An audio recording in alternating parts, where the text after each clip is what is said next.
Do you know that Mexico's GDP places it as the 15th largest economy in the world? However, despite its promising position, several factors have impeded its growth trajectory. In this video, we'll get into the details of Mexico's economy. We'll look at the problems that have slowed its growth and the main factors that affect its economy. First, let's talk about the ranking. According to the World Bank, Mexico's economy is the 13th largest by purchasing power parity. This means that Mexico's economy is larger than the economies of countries such as Canada, Brazil, and Italy. However, Mexico's GDP per capita is much lower than that of developed countries.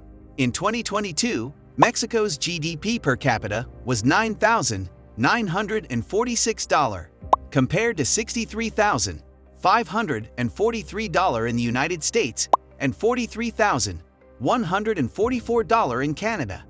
This means that the average Mexican is much poorer than the average American or Canadian. Even more disheartening is how the recovery is shaping up. Do you want to know about it? If yes, then please stay tuned and subscribe to our channel. The GDP of Mexico shrank in the fourth and second quarters of 2021. Both the IMF and Mexico's central bank have significantly reduced their growth projections for 2022, bringing them back down to the more typical 2 to 3% level. But what is the reason behind all of these? Here is what we discovered. Political issues. The year China entered the World Trade Organization marked a turning point in Mexico's economic fortunes. After that point, Chinese imports into the United States increased while those from Mexico decreased. China's significantly larger workforce and lower salaries make it possible for the country to produce knockoffs of Mexican factory-produced goods. Nonetheless, due to the country's extensive economic linkages to the U.S. housing crash and sluggish recovery dampened growth in Mexico.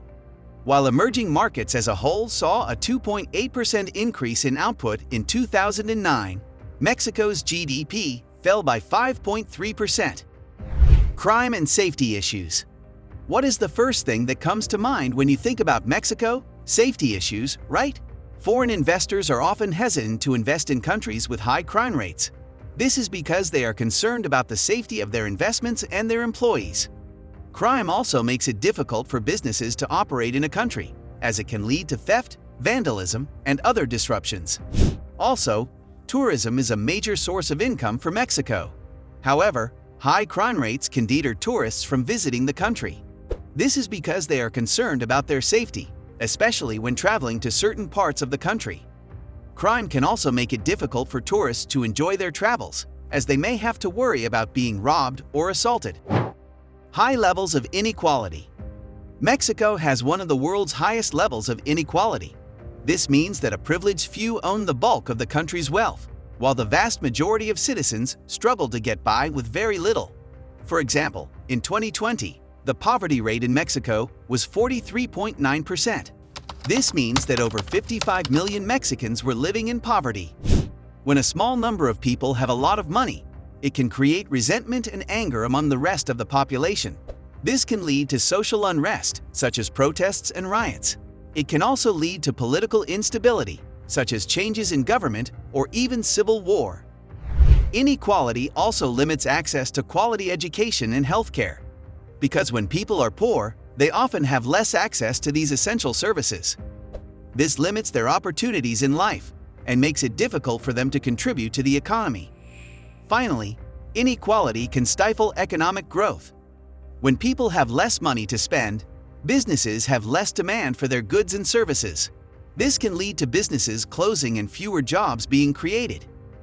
Inequality can also make it difficult for businesses to invest and create jobs. Businesses are less likely to invest in places where there is a lot of inequality, as they are concerned about the risk of social unrest or political instability. Poverty. Mexico has a serious problem with poverty. Over 40% of the population lives below the national poverty line, which means they cannot afford basic necessities such as food, shelter, and health care. After going through the horrors of the pandemic, this dismal track record stands out all the more. Mexico's economy shrank in 2020 to a degree not seen since the Great Depression. Production as a whole fell by 8.5%. At least 3.8 million people will enter poverty between 2018 and 2020. The result was an almost 44% increase in the poverty rate. And we all know that poverty can have a devastating impact on people's lives. It leads to poor health, malnutrition, and a lack of education. And eventually, it leads to social problems such as crime and violence. Education and workforce challenges. Many schools in Mexico are in poor condition, with outdated facilities and a lack of basic resources such as textbooks and computers. This makes it difficult for students to learn effectively. The curriculum in Mexican schools is often outdated and does not adequately prepare students for the 21st century workforce. There is also a lack of coordination between different levels of education, which can make it difficult for students to progress smoothly from one level to the next. And let's not forget about the high dropout rates. Indigenous students in Mexico are more likely to drop out of school than non-indigenous students. Only 46% of indigenous students complete upper secondary school, compared to 62% of non-indigenous students. Sadly, girls are more likely to drop out of school than boys. Only 58% of girls complete upper secondary school, compared to 65% of boys, and they are also less likely to attend college. Hey, don't just watch the global economy evolve, be a part of it. Subscribe now and be the first to know when we release new videos on the global economy. Let's go back to the video. Low-cost manufacturing. Mexico has a bit of a reputation as the go-to place for affordable manufacturing. Now, don't get us wrong, this has attracted a fair share of foreign investments, which is great. But there's a flip side to the coin. When you rely too heavily on low-cost manufacturing, it's like building a house of cards on cheap labor. Sure, it might stand for a while, but it doesn't provide a strong foundation for growth. What's the catch? It can hold Mexico back from diving into more advanced industries and a knowledge-driven economy. And you know what that means? It's tough to go head-to-head with other countries that offer even lower wages. So while it's a tempting path, it might not be the best long-term strategy in the race to stay competitive on the global stage. Skilled workers are leaving the country. Skilled workers in Mexico are packing their bags in pursuit of greener pastures, creating a substantial brain drain that's leaving Mexico wanting the talent it craves to thrive. This exodus of expertise, often referred to as the brain drain, is like watching Mexico's valuable human capital sail away, taking with it the potential to fuel innovation and economic growth right at home. But here's an interesting twist. High-skilled Mexican immigrants are making a big splash in the United States' knowledge economy. A recent report from Rice University's Baker Institute for Public Policy suggests that nurturing this cross-border relationship could be a win-win for both countries. It's not just a brain drain. It's an opportunity to share and benefit from the wealth of knowledge and talent on both sides of the border.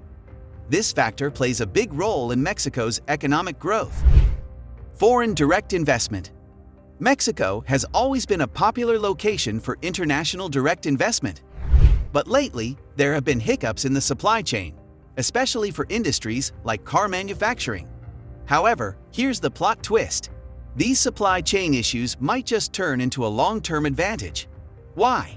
Because American companies are starting to doubt the reliability of global supply chains. They're bringing production closer to home. Now, in the northern states, which are practically joined at the hip with the United States, things are looking up. Industries like aerospace manufacturing are absolutely thriving. Mr. Levy, the optimistic thinker, believes that if Mexico gave a warm hug to businesses and poured some love into its infrastructure, it could enjoy steady annual growth of around 4%. And here's the cherry on top. Some parts of Mexico are already sprinting ahead. Take Baja California Sur, for instance, which clocked an average annual growth rate of 3.5%. So, despite the supply chain speed bumps, Mexico might just be revving up for an exciting economic journey. So, what do you think?